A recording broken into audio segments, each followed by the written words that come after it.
तो भैया व्रत में 2 शब्द और रखे कि कैसे करना। उपचार। उपचार के मायने हैं मैं इनकी सेवा करूंगा तो मुझे यश और वैभव की प्राप्ति होगी, ऐसी भावना रख के नहीं करना। हाँ, मेरे चौके में पहले दिन आहार हो जाएंगे तो क्या मजा आएगा, फिर लोगों से कहूंगा देखा, ऐसी भावना नहीं। मुझे कोई यश नहीं चाहिए, न मुझे कोई वैभव चाहिए, और इतने ही उपक्रिय अनपेक्षतः, और मुझे मुनि महाराज से भी कोई मंत्र तंत्र इत्यादि नहीं चाहिए, न मुझे संसार से यश और वैभव चाहिए इस सेवा के फलस्वरूप, न जिनकी सेवा कर रहा हूं उनसे किसी प्रति उपकार की मेरे अंदर भावना है कि महाराज को अगर खुश कर लूंगा तो कोई एक मंत्र बता देंगे और लिख के दे देंगे और धरा नहीं तिजोरी में, वो भर गई तिजोरी। हाँ, महाराज जी का नाम हमने सुना है, बहुत है, उनका बड़ा प्रभाव है, और वो अगर लिख करके कुछ दे दें और धर दिया अपन ने तिजोरी में तो कभी खाली नहीं होने वाली। ऐसी भावना से सेवा करने का कोई अर्थ नहीं। हाँ, न प्रतिदान न प्रति उपकार। इसलिए आचार्य भगवंतों ने और फिर कह रहे हैं विभवेन। विभवेन के मायने क्या है? जैसी विधि है वैसी विधि, और जैसा द्रव्य देना चाहिए वैसा विधि, द्रव्य, दात्री, पात्र, विशेषा तद विशेषा। दान में विशेषता इसी से आएगी, इसलिए विभवेन। और इतना ही नहीं, अत्यंत उत्साह के साथ, समस्त वैभव के साथ, अर्थात दिखाने के लिए नहीं, समस्त वैभव के साथ। अर्थ ऐसा निकलता विभवेन नहीं, लेकिन ऐसा अर्थ नहीं निकाला आचार्यों ने।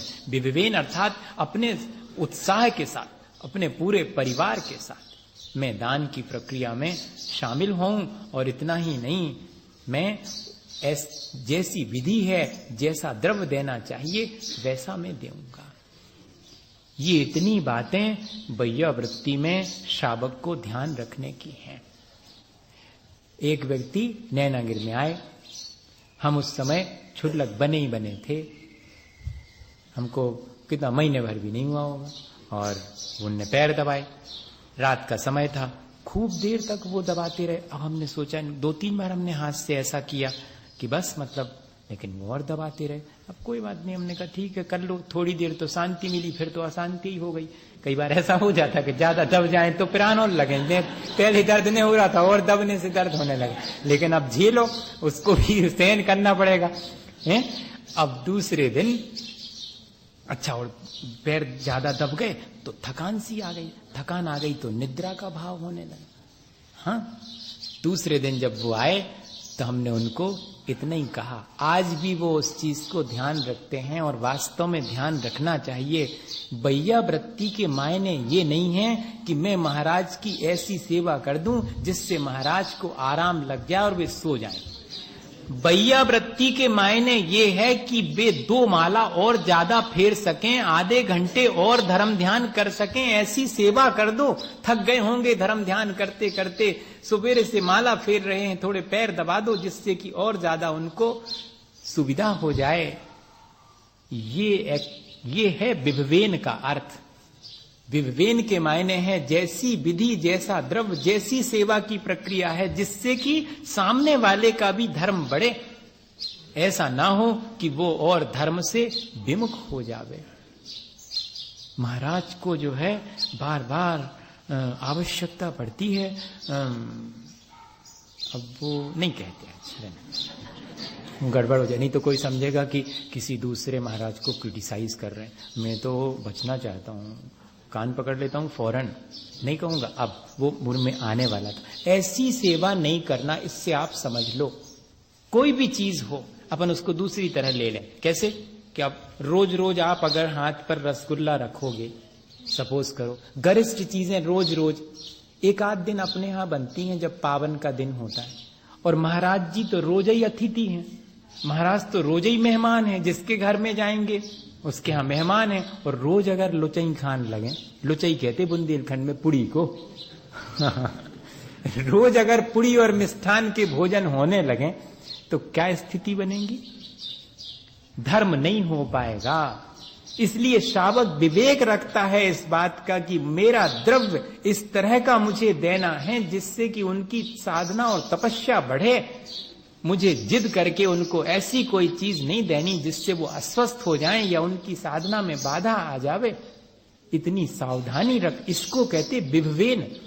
और विधि जिस तरह की वो चाहते हैं उस तरह की विधि पूरी श्रद्धा के साथ, पूरे विवेक के साथ, शिथिलता ना आवे। शुद्धि का जैसा विचार रखना चाहिए वैसा नहीं, अरे सब चलता है, ऐसा नहीं।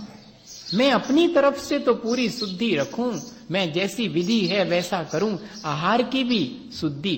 अभी जो है सुनने में आया था, किसी ने मेरे को कहा कि महाराज, एक ने तो कहा था कि महाराज आप जिनसे आहार ले रहे हैं उनका आचरण अच्छा नहीं है ना, एक दिन।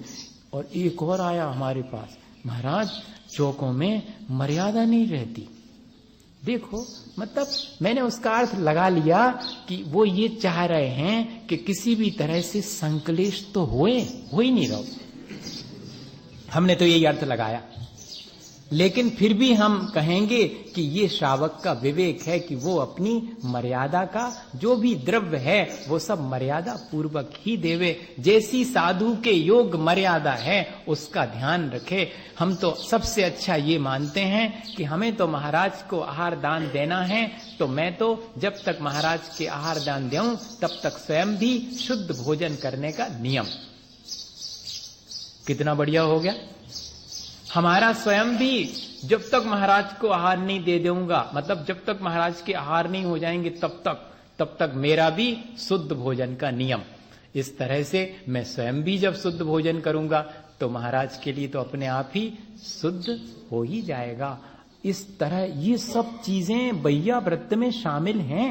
मैं अपने लिए नहीं कह रहा हूं कि आप ये सोचें कि अपनी व्यवस्थाएं बनवा रहे हैं, ऐसा नहीं समझना। ये अपने जीवन को अच्छा बनाने के लिए जो आचार्यों ने बैया वृत्ति रखी है उसका एग्जैक्ट मीनिंग क्या है ये अपन को समझना। हम लोग क्रिया तो करते हैं लेकिन उसको व्यवस्थित ना होने की वजह से जितना लाभ मिलना चाहिए उतना नहीं मिल पाता। अपन क्यों ना जब उस क्रिया को कर रहे हैं तो अगर इस तरह की सावधानी रख के करेंगे तो हमें उसमें ज्यादा लाभ मिलेगा। फिर एक गाथा